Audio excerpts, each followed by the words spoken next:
ಬೆಂಗಳೂರಿನಲ್ಲಿ ಸಚಿವ ಡಿಕೆ ಶಿವಕುಮಾರ್ ಆಸ್ತಿಯನ್ನ ಮಾಡಿಟ್ಟಿದ್ದಾರೆ. ಐಟಿ ತನಿಖೆಯಲ್ಲಿ ಅಕ್ರಮ ಆಸ್ತಿ ಸಂಪಾದನೆ ದೃಢಪಟ್ಟಿದೆ ಅನ್ನೋ ಮಾಹಿತಿ ಸಿಗ್ತಾ ಇದೆ. ಡಿಕೆಶಿಯಿಂದ ಅಪಾರ ಪ್ರಮಾಣದ ಆಸ್ತಿ ಜಪ್ತಿಯಾಗುತ್ತಾ ಹಾಗಾದ್ರೆ ಐಟಿ ಇಲಾಖೆಯಿಂದ? ಇನ್ನಷ್ಟೇ ಅದನ್ನ ಕಾದು ನೋಡಬೇಕು. ಯಾಕಂದ್ರೆ ಒಟ್ಟು 82 ಕಡೆ ಐಟಿ ಅಧಿಕಾರಿಗಳು ರೇಡ್ ಅನ್ನ ಮಾಡಿದ್ದು ಡಿಕೆಶಿಗೆ ಸಂಬಂಧಪಟ್ಟಂತ ಆಸ್ತಿ ಕಚೇರಿಗಳ ಮೇಲೆ, ಮನೆಗಳ ಮೇಲೆ. ಬಟ್ ಅದರಲ್ಲಿ 60 ಕಡೆ ದಾಳಿ ಮೇಲೆ ಡಿಕೆಶಿ ಅವರು ಸೂಕ್ತ ಪ್ರಮಾಣದ ದಾಖಲೆ ಪತ್ರಗಳನ್ನು ಒದಗಿಸಿಕೊಟ್ಟಿದ್ದಾರೆ. ಜೊತೆಗೆ ಸ್ಪಷ್ಟನೆಯನ್ನ ಕೂಡ ಕೊಟ್ಟಿದ್ದಾರೆ, ಉತ್ತರವನ್ನ ಕೊಟ್ಟಿದ್ದಾರೆ ಪ್ರಶ್ನೆಗಳಿಗೆ. 120 ಕೋಟಿ ರೂಪಾಯಿ ಸೀಸ್ ಮಾಡೋದಕ್ಕೆ ಇದೀಗ ಐಟಿ ಸಿದ್ಧತೆಯನ್ನ ಮಾಡಿಕೊಂಡಿದೆ ಅನ್ನೋ ಮಾಹಿತಿ ಸಿಕ್ಕಿದೆ. 2017ರಲ್ಲಿ ದಾಳಿ ನಡೆದಾಗ 400 ಕೋಟಿ ಅಕ್ರಮ ಆಸ್ತಿ ಪತ್ತೆಯಾಗಿದೆ ಐಟಿ ಅಧಿಕಾರಿಗಳಿಗೆ ಅನ್ನೋ ಮಾಹಿತಿ ಸಿಕ್ಕಿದೆ. ಇನ್ನು ಡಿಕೆಶಿ ಹೆಸರಲ್ಲಿ 400 ಕೋಟಿ ಮೌಲ್ಯದ ಅಘೋಷಿತ ಆಸ್ತಿ ಕೂಡ ಇದೆಯಂತೆ. ಹೀಗಾಗಿ ಡಿಕೆಶಿ ಕೊರಳಿಗೆ ಬೇನಾಮಿ ಆಸ್ತಿ ಉರುಳು ಬೀಳುತ್ತಾ, ಐಟಿ ಅಧಿಕಾರಿಗಳು ಉರುಳನ್ನ ಹಾಕ್ತಾರ ಅನ್ನೋದನ್ನ ನೋಡಬೇಕು. ಬೇನಾಮಿ ನ್ಯಾಯಾಧೀಕರಣಕ್ಕೆ ಶೀಘ್ರದಲ್ಲೇ ವರದಿಯನ್ನ ಸಲ್ಲಿಕೆ ಮಾಡ್ತಾರೆ ಐಟಿ ಅಧಿಕಾರಿಗಳು. ಎಲ್ಲಾ ರೀತಿಯಲ್ಲೂ ಸಿದ್ಧತೆಯನ್ನ ಇದೀಗ ಮಾಡಿಕೊಂಡಿದ್ದಾರೆ ವಿತ್ ಪ್ರೂಫ್.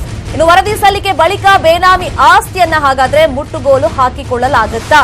ಶೀಘ್ರದಲ್ಲೇ ತನಿಖೆ ಮುಗಿಸೋದಕ್ಕೆ ಅಧಿಕಾರಿಗಳು ಸಿದ್ಧತೆಯನ್ನ ಕೂಡ ಮಾಡಿಕೊಂಡಿದ್ದಾರೆ.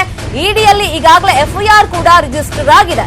ಈ ಎಲ್ಲಾ ಬೆಳವಣಿಗೆಯಿಂದ ಸಚಿವ ಡಿಕೆ ಶಿವಕುಮಾರ್ ಅವರಿಗೆ ನಡುಕ ಶುರುವಾಗಿದೆ ಅಂತ ಹೇಳಲಾಗ್ತಿದೆ.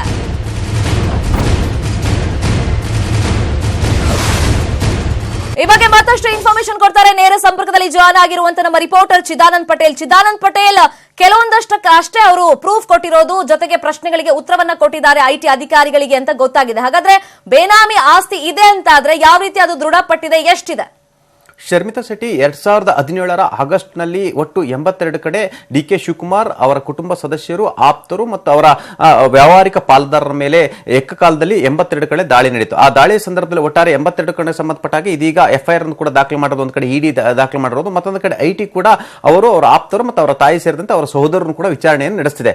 ಇದೀಗ ಇತ್ತೀಚೆಗೆ ಬಂದ ಮಾಹಿತಿ ಪ್ರಕಾರ ಒಟ್ಟು 400 ಕೋಟಿ ಅಘೋಷಿತ ಆದಾಯದ ಮೂಲ ಅವರಲ್ಲಿತ್ತು. ಅದನ್ನ ಐಟಿಗೆ ಅವರು ತೋರಿಸಿರಲಿಲ್ಲ ಅನ್ನೋದು ಗಂಭೀರ ಆರೋಪ. ಅದರಲ್ಲಿ ಪ್ರಮುಖವಾಗಿ 120 ಕೋಟಿಗೂ ಹೆಚ್ಚು ಅಕ್ರಮ ಆಸ್ತಿಯನ್ನು ಹೊಂದಿದ್ದಾರೆ. ಹಾಗಾಗಿ ಈ ಅಕ್ರಮ ಆಸ್ತಿಯನ್ನು ಹೊಂದಿದ್ರಿಂದ ಐಟಿ ಅವರು ಬೇನಾಮಿ ನ್ಯಾಯಾಧೀಕರಣಕ್ಕೆ ಅದನ್ನು ರೆಫರ್ ಮಾಡಲು ತೀರ್ಮಾನವನ್ನು ತೆಗೆದುಕೊಂಡಿದ್ದಾರೆ. ಆ ಮುಖಾಂತರ ದೆಹಲಿಯಲ್ಲಿ ಇರತಕ್ಕಂಥ ಬೇನಾಮಿ ನ್ಯಾಯಾಧೀಕರಣಕ್ಕೆ ಬೆಂಗಳೂರಿನಲ್ಲಿರ್ತಕ್ಕಂಥ ಐಟಿ ಅಧಿಕಾರಿಗಳು ರೆಫರ್ ಮಾಡ್ತಾರೆ. ಆ ಮುಖಾಂತರ ಡಿಕೆ ಶಿವಕುಮಾರ್ ಅವರ ಅಕ್ರಮ ಆಸ್ತಿ, ಅಘೋಷಿತ ಆಸ್ತಿಯಲ್ಲಿ ಬಹುತೇಕ 120 ಕೋಟಿಗೂ ಹೆಚ್ಚು ಅಘೋಷಿತ ಆಸ್ತಿಯನ್ನ ಮುಟ್ಟುಗೋಲು ಹಾಕುವ ಸಾಧ್ಯತೆ ಇದೆ ಅಂತ ಹೇಳಲಾಗ್ತಿದೆ. ಮತ್ತೊಂದು ಕಡೆ ಶರ್ಮಿತಾ ಶೆಟ್ಟಿ, ಇದೀಗ ಇಡಿ ಕೂಡ ಡಿಕೆ ಶಿವಕುಮಾರ್ ವಿರುದ್ಧ ಎಫ್ಐಆರ್ ಅನ್ನು ದಾಖಲು ಮಾಡಿ ತನಿಖೆ ನಡೆಸಿದೆ. ಹಾಗಾಗಿ ಎಲ್ಲ ಒಂದ್ ಕಡೆ ಡಿಕೆ ಶಿವಕುಮಾರ್ ಅವರ ಬೇನಾಮಿ ಆಸ್ತಿ ಮುಟ್ಟುಗೋಲಾದ್ರೆ, ಮತ್ತೊಂದು ಕಡೆ ಅವರು ಬಂಧನಕ್ಕೆ ಒಳಗಾದ್ರೂ ಕೂಡ ಆಶ್ಚರ್ಯ ಪಡಬೇಕಾಗಿಲ್ಲ ಅಂತ ಕೂಡ ಹೇಳಲಾಗ್ತಿದೆ. ಒಟ್ಟಿನಲ್ಲಿ ಡಿಕೆ ಶಿವಕುಮಾರ್ ಅವರು ನಾನು ರಾತ್ರಿ ಮತ್ತು ಹಗಲು ಕಷ್ಟಪಟ್ಟು ದುಡಿದಿರುವಂತಹ ಹಣ ಮತ್ತು ಸಂಪತ್ತು ಅಂತ ಹೇಳ್ತಿದ್ದಾರೆ. ಆದ್ರೆ ಇದೀಗ ಅವರ ಬೇನಾಮಿ ಆಸ್ತಿಯನ್ನ ಐಟಿ ಅಧಿಕಾರಿಗಳು ಪತ್ತೆ ಮಾಡುವಲ್ಲಿ ಯಶಸ್ವಿಯಾಗಿರುವಂತದ್ದು. ಇದು ಎಲ್ಲೊಂದ್ ಕಡೆ ರಾಜ್ಯ ಸರ್ಕಾರದ ಪ್ರಭಾವಿ ಸಚಿವರಾಗಿರ್ತಕ್ಕಂಥ ಡಿಕೆ ಶಿವಕುಮಾರ್ ಅವರ